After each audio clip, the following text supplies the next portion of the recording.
बिस्मिल्लाहिर्रहमानिर्रहीम अस्सलाम वालेकुम व्यूअर्स। अब हम करेंगे 10 का बी पार्ट। इसमें कुछ डेटा इस तरह से दिया, कहता है correlation between two variables X and Y is 0.75। अब कहता है कि एक्स सीरीज़ है और वाई सीरीज़ है हमारे पास, मतलब एक्स की जो जो चीज़ें हैं वो एक साइड पे दी गई हैं, वाई की जो जो हमें चीज़ें दी गई हैं गिवन है वो एक साइड पे हैं।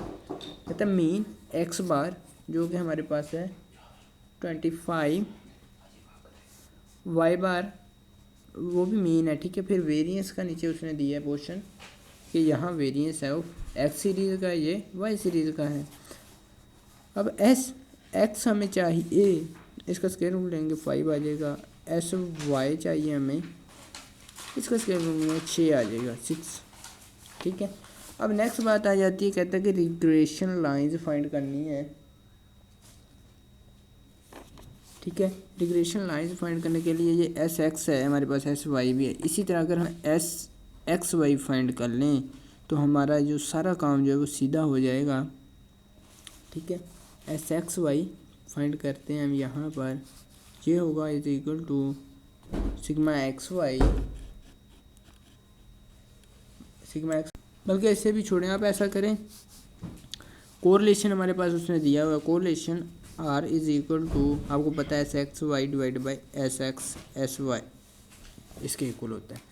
अब ये सारा ये भी हमारे पास मालूम है, ये भी हमें मालूम है, कोरिलेशन भी मालूम है, हमें ये फाइंड करना है एस एक्स वाई यानी combined standard deviation of X and Y. ये एस एक्स वाई इधर ही रहेगा, ये इधर आके आर से मल्टीप्लाई हो जाएंगे, S X and S Y. अब आर है हमारे पास 0.75 एंड एस एक्स है 5, एस वाई है 6। यहाँ एस एक्स वाई की वैल्यू आ जाएगी हमें, जो हमने यूज़ करनी है नेक्स्ट जाकर। ये देख लेते हैं कैलकुलेटर से, 0.75 मल्टीप्लाई बाई 5 मल्टीप्लाई बाई 6, ये आ रहा है 22.5, 22.5, ठीक है। अब रिग्रेशन लाइन फाइंड करनी है, एक होनी है एक्स ऑन वाई और दूसरी आनी है हमारे पास वाई ऑन एक्स। पहले वाई ऑन एक्स फाइंड कर लेते हैं, ठीक है, दूसरी फाइंड करेंगे एक्स ऑन वाई, ठीक है। वाई ऑन एक्स के लिए हमें पहले तो बी चाहिए, बी होगा बी वाई ऑन एक्स। जब बी आ जाए तो आपको पता है नीचे वाला, सॉरी बाद वाला हमने देखना होता है जो नीचे आना होता है, S X Y divide by S X square, ठीक है, बाद वाला एक्स है एक्स स्क्वायर। अब एस एक्स वाई हमारे पास है 22.5 divide by S X square जो कि 25 है। और इसी तरह बी एक्स ऑन वाई आ जाएगा हमारे पास, बाद वाला वाई है तो नीचे S Y square S X Y is equal to 22.5 divided by S Y square, ये 36 है। अभी यहाँ ये दोनों वैल्यूज़ आ जाएंगे, B Y on X and B X on Y, ठीक है। यहाँ ये वैल्यूज़ देखते हैं, 22.5 को डिवाइड करते हैं 25 पर, ये आ रही है हमारे पास वैल्यू 0.9, 2.90 लिख सकते हैं 2 डिजिट तक। इसी तरह 22 को डिवाइड करता हूँ मैं 36 पर, ये आ रही है 0.63, ठीक है। उम्मीद है आप लोगों के पास भी यही आ रही होगी वैल्यू। अब आ जाते हैं नेक्स्ट, हमने ए फाइंड करना है, ए वाई ऑन एक्स,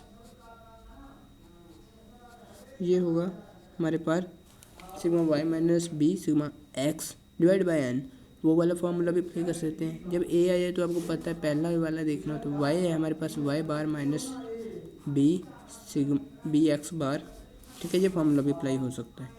आपको पता होगा ये किस तरह से जनरेट होना, मैं आपको बताता हूँ। यहाँ पर ये आ जाएगा, पहला एक्स बार है माइनस बी वाई बार, एक्स बार की वैल्यू हमारे पास 25 माइनस बी जो कि 0.63 आया, वाई बार 38। अब कैलकुलेटर से कर लेंगे ये, ठीक है। कैलकुलेटर से लिखेंगे 25 माइनस 0.63 मल्टीप्लाई बाई 38, ये आ रहा है 1.06, ठीक है। उम्मीद है आप लोगों के पास भी यही आ रहा होगा, आपने 2 डिजिट तक अगर कैलकुलेटर को फिक्स किया हुआ। ए की वैल्यू आ गई। ये एक ऐसे बना इस फार्मूला से, हमारे पास जो ओरिजिनल फार्मूला होता है वो इस तरह से होता है, कुछ सिग्मा एक्स आ जाना था या सिग्मा वाई पहले आ जाना था। ठीक, मैं फार्मूला बनाने की आपको तरकीब बता रहा हूँ। Sigma Y divide by N. अब ये एन जो है सारे के नीचे डिवाइड हो रहा है, हम सिग्मा एक्स के नीचे भी इसे डिवाइड करना, मतलब इसके कहने का, एंड सिग्मा वाई के नीचे भी इसे डिवाइड करना है, यानी कि सारे के नीचे सिग्मा वाई के नीचे हो जाएगा। ये आ जाएगा आपके पास sigma X over N X bar minus ये बी आ जाएगा, और ये sigma Y over N Y bar आ जाएगा। ठीक है, उम्मीद है आप लोगों को इस बात की सारी समझ लगी होगी ये फार्मूला कैसे जनरेट हुआ। बाकी बी के फार्मूला तो काफ़ी सारे हैं, वो जनरेट करना इंशाल्लाह एक अलग सी वीडियो में बताऊँगा।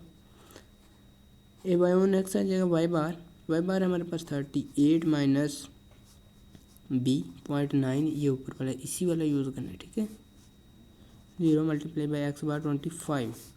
अब आ जाते हैं 38 minus 0.90 multiply by 25। Press enter करते हैं, आपके पास आ रहा है आंसर 15.5। ठीक है, अब हमारे पास दो रिग्रेशन लाइंस बन गई हैं, एक Y on X which is Y hat is equal to 15.5 plus 0.90 X, और दूसरी है हमारे पास X on Y which is 1.06, ठीक है, प्लस 0.63 वाई। अब एक चीज़ और देखें, यहाँ पर मैंने पहली वीडियोस में बताया जब एक रिग्रेशन कोफिशिएंट प्लस में आए तो दूसरा प्लस में आना चाहिए। अगर आपकी ये बात गलत आ रही, मतलब एक माइनस का आ रहा है दूसरा प्लस का, तो आपका आंसर जो है वो रॉन्ग हो जाएगा। ठीक है, दोनों रिग्रेशन कोफिशिएंट्स की जो डायरेक्शन है वो सेम रहती है, सिर्फ और सिर्फ वैल्यूज़ चेंज होती हैं। अब यहाँ नेक्स्ट हमसे पूछ रहा है कि आपने क्या करना है, यहाँ पर वैल्यू फाइंड करनी है जब एक्स जो हो हमारे पास 40 हो और वाई 58। एक्स 40 हो उस वक्त भी फाइंड करनी है, जो एक्स इधर ही एंटर होगा, इधर नहीं हो सकता, इधर एक्स हैट ही एंटर होगा, और वाई हो हमारे पास 58। अब आ जाना आपने यहाँ पर 15.5 प्लस 0.90 विथ एंड एक्स 40 आ जाएगा। वाई हैट की यहाँ एक वैल्यू आ जाएगी, दूसरी इसी तरह इधर आ जाएगी, X hat which is equal to 1.06 plus 0.63 Y 58। ये आ जाएगा। यहाँ हम वैल्यू ये लिख देंगे एक्स हैट की जो भी हमारे पास आ रही होगी। पहले इसकी क्लियर कर लेते हैं, 15.5 लिखेंगे प्लस 0.9 या 90 लिखेंगे मल्टीप्लाई बाई 40। ठीक है, इस तरह आपने वैल्यू लिख लेनी है, प्लस एंटर करेंगे, ये वैल्यू आ रही 51.50। मेरे आप लोगों की भी यही आ रही है, 51.5 भी लिख सकते हैं, 51.50 भी लिख सकते हैं। अब आ जाते हैं यहाँ हमारे पास 1.06 plus 0.63 multiply by 58, plus enter करते हैं, ये वैल्यू आ रही है हमारे पास 37.6। एक पॉइंट के बाद थोड़ा बहुत डिफरेंस आ जाए तो इससे कोई फ़र्क ज़्यादा नहीं पड़ने वाला। इसके अलावा वीडियो कैसी लगी ये कमेंट सेक्शन में बताइएगा। मिलेंगे नेक्स्ट वीडियो में इसी तरह एक इंटरेस्टिंग वीडियो में, तब तक के लिए अपने होस्ट टेक्निकल प्रोफेसर को दीजिए इजाज़त। अल्लाह निगहबान।